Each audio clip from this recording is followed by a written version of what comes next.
navigabilité du fleuve Sénégal, c'est un mea culpa pour l'OMVS. L'OMVS, Organisation de mise en valeur du fleuve Sénégal. Depuis les années 72, bien avant d'ailleurs, parce qu'à l'époque il y avait encore le président Modibo Keïta, mais le projet a été ajourné par la jeune française, évitant toute coalition Mali-Guinée autour de ce projet. Mais à la chute du président Modibo Keïta, le projet a été redynamisé et cette fois-ci c'était le Mali, le Sénégal et la Mauritanie, dans le cas de l'OMVS. Et l'OMVS avait trois priorités majeures, trois axes clés. Il s'agit de la production de l'énergie. Il s'agit de l'irrigation pour favoriser l'agriculture entre les trois pays membres de l'OMVS à l'époque. Et il s'agissait bien sûr de la navigabilité du fleuve Sénégal. Permettre, parce que vous savez que le fleuve Sénégal se jette à l'océan au niveau de la ville de Saint-Louis au Sénégal, si j'ai bonne mémoire. Donc à partir de cet endroit, vu que le fleuve part du Mali et que le Mali n'a pas un accès directement à l'océan ou à la mer, donc il fallait rendre avec un système de dragage et autres, permettre que des bateaux de moyens ou de petits calibres puissent naviguer jusqu'au niveau d'Ambidedi. Ambidedi, c'est un territoire malien dans la région de Caille. Et de là, il devait avoir un autre projet pour décharger les bateaux et puis venir ravitailler le Mali, l'intérieur du Mali, précisément la capitale Bamako et d'autres villes. C'est ce projet qui était là. Mais la jeune française qui a tout le temps manipulé l'OMVS comme un outil n'a pas voulu matérialiser ces projets. Et plus grave, les pays en question même n'ont pas matérialisé les projets. Mais le Mali devait s'y intéresser plus que n'importe qui, parce que ça concerne aussi en premier lieu le Mali. Le Sénégal aura toujours cet axe, oui, ça ne change rien. Mais ça va faciliter, c'est notre tronçon. Nous allons tirer avantage de ce fleuve qui va nous économiser beaucoup de kilomètres de routes. Comprenez ce que ça implique. Donc le Mali devait prendre ce projet à bras le corps.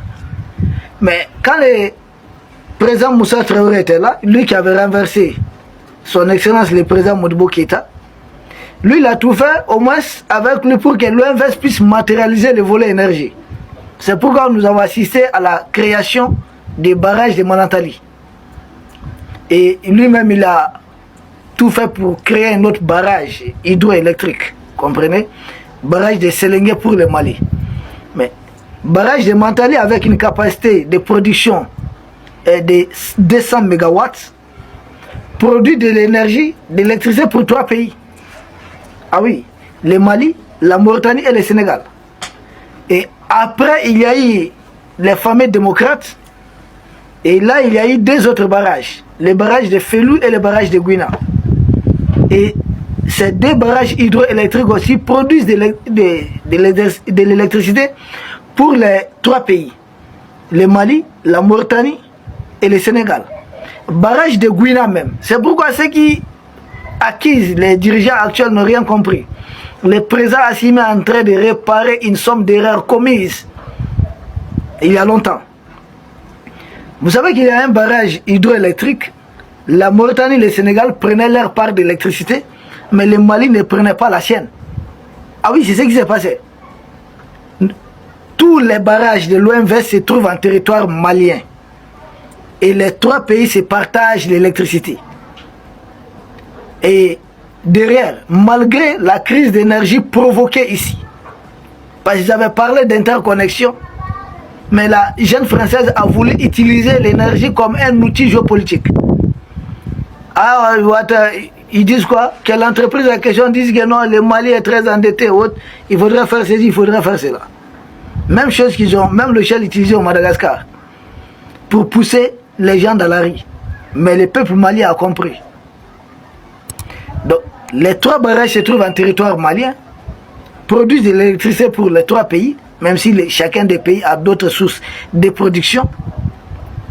Mais l'autre volet du projet, qui était d'ailleurs le volet principal, permettre la navigabilité du fleuve Sénégal qui prend ses sources en Guinée, traverse le Mali, partie de la Mauritanie, puis se jette dans l'océan Atlantique au Sénégal.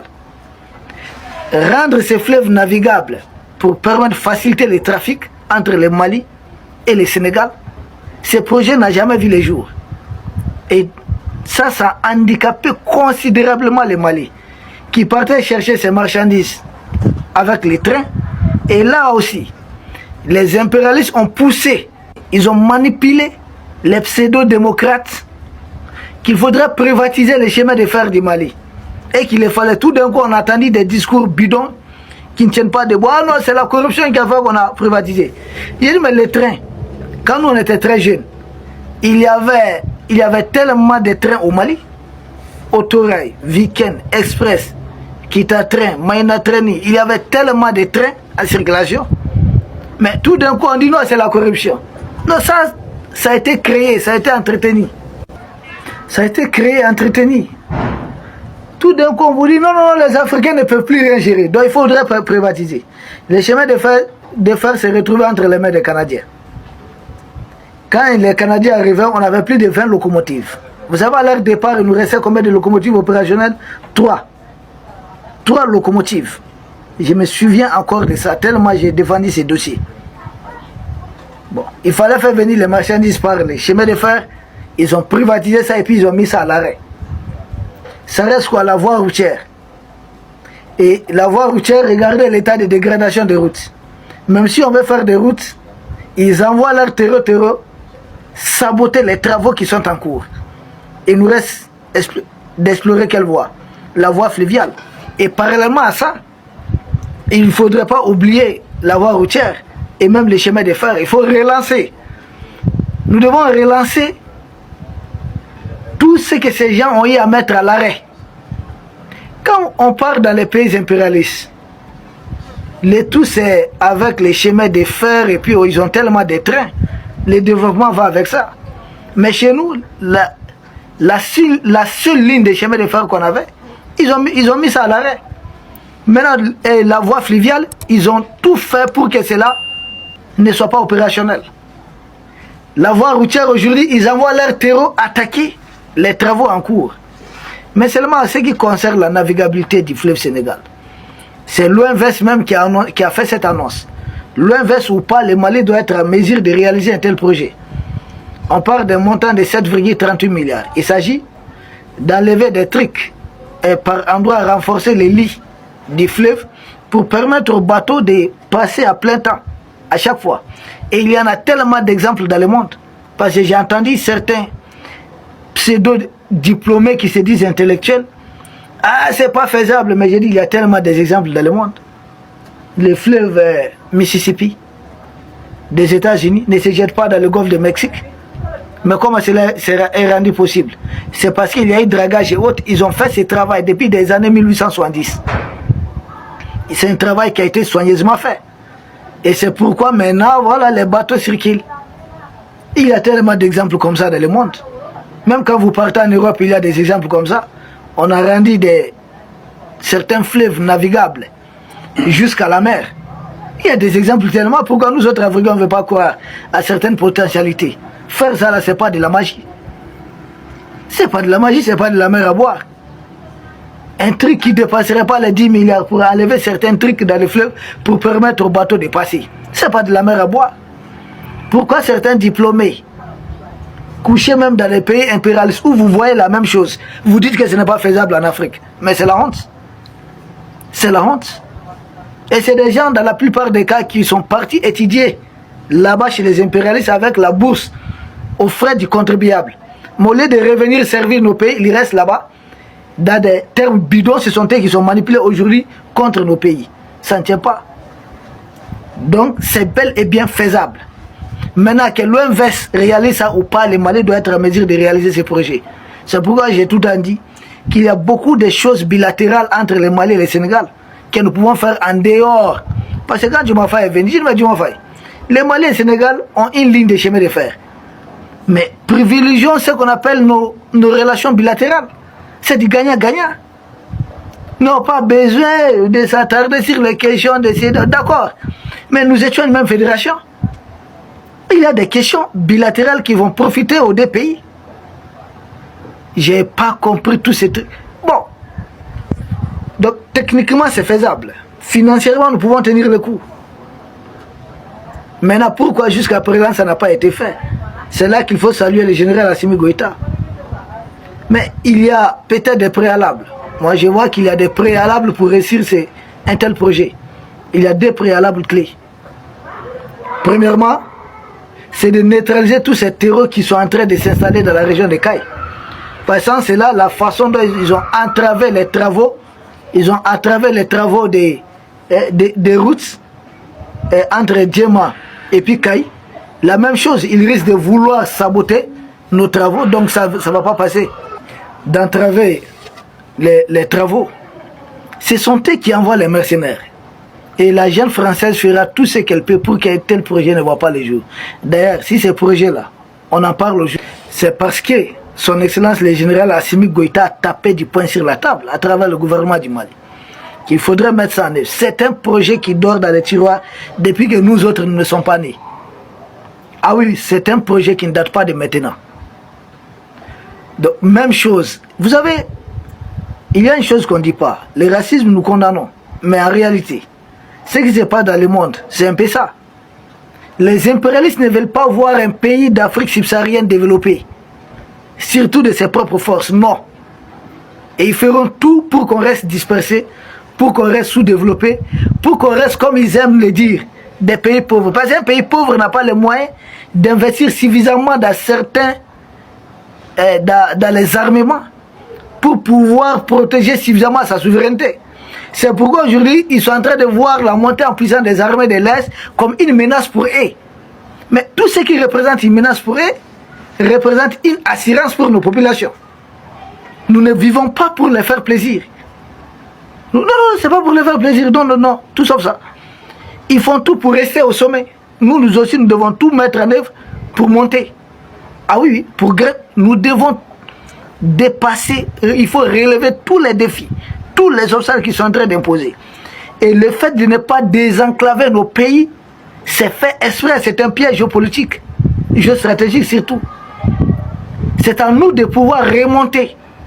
Tout cela, il faut régler ça. Et pour cela, il faudrait éliminer totalement le terrorisme qui est leur outil pour nous empêcher de travailler. Pour nous empêcher de travailler. Et le deuxième obstacle, c'est quoi? Le deuxième obstacle, ce n'est autre.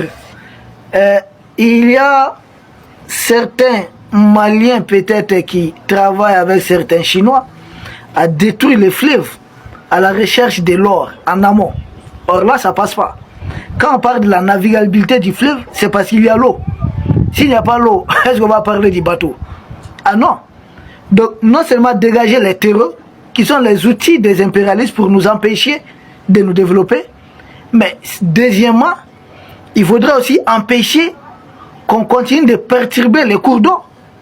Ce n'est pas normal. C'est des trucs, si ce n'est pas réglé, si on ne règle pas ça, malheureusement, ça risque de rattraper les travaux qui sont en cours.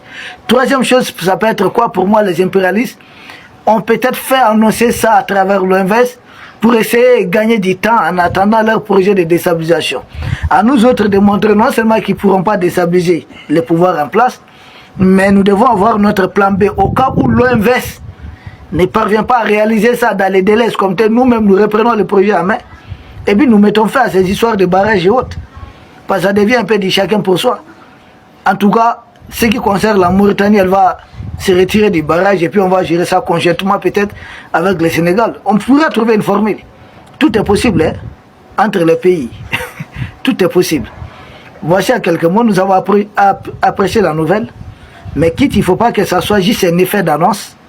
Il faudrait suivre la matérialisation de cette annonce, que cela soit possible. Il faudrait tout faire pour dégager les terreaux de la zone, pour permettre la réalisation des travaux. Et il faudrait aussi protéger le fleuve Sénégal, parce que c'est vital. Et pour cela, il faut dégager tous ceux qui sont en train de détruire ces fleuves, selon eux, à la recherche de l'or. Ça ne passe pas. Soit le fleuve va couler pour le bonheur de tout le monde, mais l'or va briller peut-être pour quelques personnes. Surtout, il s'agit de la recherche artisanale aussi. Peuple d'Afrique, nous vous remercions. Nous espérons vous retrouver demain pour un autre sujet au sommet de l'actualité. D'ici là, portez-vous bien. Merci.